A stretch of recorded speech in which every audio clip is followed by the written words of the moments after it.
వినాయక నవరాత్రుల సమయంలో పూర్తిగా రెస్ట్ తీసుకున్న వరుణుడు వినాయకుడు గంగా ఒడికి చేరుకున్న తర్వాత మళ్లీ ఫామ్లోకి వచ్చి విజృంభిస్తున్నాడు. నిన్న రాత్రి ఒక్కసారిగా తన ప్రతాపం చూపించాడు. ఇన్ని రోజులు దాచుకున్న వర్షాన్ని మొత్తం ఒక్కసారిగా నగరంలో కుమ్మరించారు. ఈ భయంకరమైన వర్షంతో నగరం ఒక్కసారిగా అతలాకుతలమైంది. రోడ్లన్నీ జలమయమయ్యాయి. ఇక లోతట్టు ప్రాంతాల పరిస్థితి ఎప్పటిలాగే చెరువులను తలపించింది. హైదరాబాద్లో వరుణుడు మరోసారి ప్రతాపం చూపించాడు. గత కొన్ని రోజుల క్రితం ఎడతెరిపి లేకుండా 3-4 రోజుల పాటు విజృంభించిన వరుణుడు మధ్యలో కొంత గ్యాప్ ఇచ్చాడు. కాగా ఈ రోజు ఒక్కసారిగా విరుచుకుపడ్డాడు. మేఘం విరగపడిందా అన్నట్టుగా ఇన్నాళ్ళు దాచుకున్న వర్షాన్ని మొత్తం ఒక్కసారిగా కుమ్మరించాడు. దీంతో నగర వ్యాప్తంగా ఉరుములు మెరుపులతో కూడిన భయంకరమైన వర్షం కురిసింది. భారీ వర్షాన్ని ఎప్పటిలాగానే రోడ్లన్నీ జలమయ్యాయి. లోతట్టు ప్రాంతాల్లో బండ్లు మునిగిపోయేలా నీళ్లు నిలిచిపోయాయి. నాలాలు ఒక్కసారిగా పొంగిపోయాయి. Kukatpally, Ameerpet, Krishnanagar, Erragadda, Panjagutta, Khairatabad, Nampally, Mehdipatnam, Balanagar, Jeedimetla, Himayat Nagar, RTC cross road, Koti, Saroor Nagar, Uppal, Ramanthapur, Habsiguda, Tarnaka, Nagole, Boduppal, LB Nagar, Hayath Nagar, Peddamberpet, Banjara Hills, Jubilee Hills, Madhapur, Begumpet, Secunderabad తదితర ప్రాంతాల్లో భారీ వర్షం కురిసింది.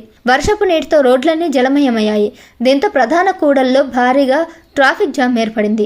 బాలనగర్, జీడిమెట్ల, నాంపల్లి, హిమాయత్ నగర్, ఆర్టీసీ క్రాస్ రోడ్లు అయితే ప్రజలంతా కూడా చాలా తీవ్ర ఇబ్బందులు ఎదుర్కొన్నారు. ఇక పెద్దంబర్పేట్ తదితర ప్రాంతాల్లో కురిసిన వర్షానికి రహదారులు జలమయమయ్యాయి. దీంతో వాహనదారులు ఇబ్బందులు పడ్డారు. మలక్పేట్, దిల్సుఖ్ నగర్, సైదాబాద్, చంపాపేట్, చాదర్గఢ్ పరిసరాల్లో భారీ వర్షం కురిసింది. ఒక్కసారిగా కురిసిన భారీ వర్షంతో రోడ్లపై ఉన్న వాహనదారులు తీవ్ర ఇబ్బందులు పడ్డారు. రాత్రి సమయం కావడంతో రోడ్లపై పెద్దగా వాహనాలు రాకపోకలు లేకపోవడంతో పెద్దగా ట్రాఫిక్ సమస్యలు ఏర్పడకపోవడం చూడాలి.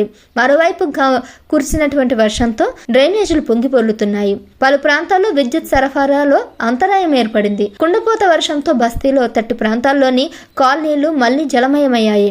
ఆయా ప్రాంతాల్లోని స్థానికులు తీవ్ర ఇబ్బందులు పడుతున్నారు. మరోవైపు కొమరంభీం, ఆసిఫాబాద్, ఆదిలాబాద్, కరీంనగర్, సిరిసిల్ల, నిజామాబాద్, హైదరాబాద్, రంగారెడ్డి, సంగారెడ్డి, మెదక్, సిద్దిపేట, యాదాద్రి, భువనగిరి, ఖమ్మం, భద్రాద్రి కొత్తగూడెం, సూర్యాపేట, ములుగు, నల్గొండ జిల్లాలలో పలు ప్రాంతాల్లో మోస్తారు నుంచి భారీ వర్షాలు కురిశాయి. రాత్రి సమయంలో ఇలాంటి భారీ వర్షం కురియడంతో జిహెచ్ఎంసీ అధికారులు అప్రమత్తమయ్యారు. భారీ వర్షాల దృష్ట్యా నగర వాసుల ఇళ్ల నుంచి బయటకు రావద్దని, అత్యవసరమైతేనే రావాలని హెచ్చరించారు. పిడుగులు పడే అవకాశం కూడా ఉందని అధికారులు హెచ్చరించారు. వర్షం పూర్తిగా ఆగిపోయే వరకు సురక్షిత ప్రాంతాల్లో ఉండాలని జిహెచ్ఎంసీ అధికారులు సూచించారు. కుకట్పల్లి, చందానగర్, మియాపూర్ పరిసర ప్రాంతాల్లో వర్షం దంచుకొడుతుంది. సికింద్రాబాద్, బోడుప్పల్, పేజాదిగూడ ప్రాంతాల్లోనూ వాన పడుతుంది. ఇక రాత్రి 10 గంటల సమయంలో Banjara Hills, Jubilee hills, Panjagutta, Madhapur, Yousufguda, Ameerpet, Khairatabad ప్రాంతాల్లో కుండపోత వర్షం పడింది.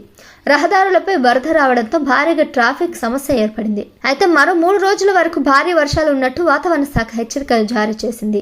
హైదరాబాద్ నగరంతో పాటు తెలంగాణ వ్యాప్తంగా ఆయా జిల్లాల్లో భారీ వర్షాలు కురినున్నట్టు అధికారులు అంచనా వేస్తున్నారు. భారీ వర్షాల నేపథ్యంలో పలు జిల్లాలకు ఎల్లో అలర్ట్ కూడా జారీ చేశారు వాతావరణ శాఖ అధికారులు. ఈ క్రమంలో రంగంలోకి దిగిన జిహెచ్ఎంసీ, ఎన్డీఆర్ఎఫ్ సిబ్బంది రోడ్లపై నిలిచిన వరద నీటి తొలగించే ప్రయత్నం చేశారు. వాహనాల రాకపోకలకు ఇబ్బంది లేకుండా చర్యలు తీసుకుంటున్నారు. ప్రజలు అవసరమైతే తప్ప బయటకు రాకూడదని జిహెచ్ఎంసీ అధికారులు సూచిస్తున్నారు.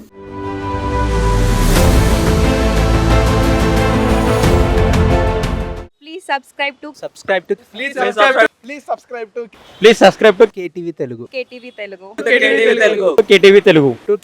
Telugu channel.